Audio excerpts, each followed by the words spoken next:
Under a heavy police presence, outspoken critic of Beijing Jimmy Lai arrived at West Kowloon court to be sentenced in his national security trial. Scores of people waited in line to be there in court, some overnight. Lai's 20-year prison sentence was met with shock by his supporters. About today's verdict, I feel helpless. I hope Jimmy Lai can endure this and be released early. In December, Lai was convicted of 2 counts of conspiracy to collude with foreign forces and to publish seditious material in the newspaper he founded, the Apple Daily. He had denied all charges. The judges wrote that Lai had masterminded the conspiracies, warranting a heavier sentence. When Jimmy Lai entered the dock, he clasped his hands together, smiled and waved at his wife and supporters. The judge asked for people to observe decorum in the court, but after the sentence was read out, there were tears in the gallery. Lai is allowed to appeal. He was the most prominent pro-democracy figure arrested in 2020 under the national security law imposed by Beijing following months of anti-government protests.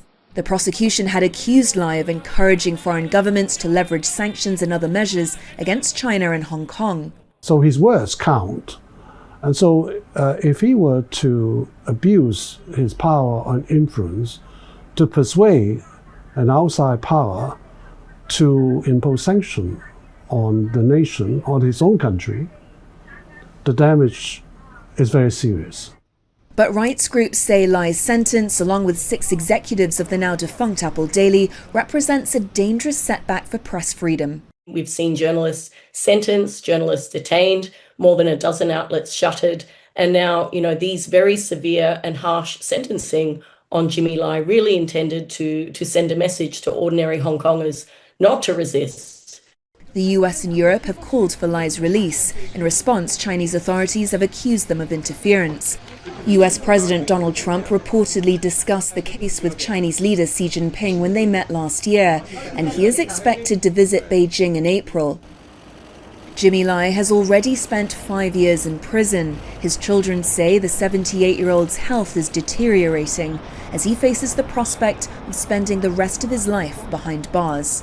Laura Westbrook, Al Jazeera, Hong Kong. Don't miss out, get the full picture. Subscribe to Al Jazeera for reliable news and expert insights. Like, share, stay ahead.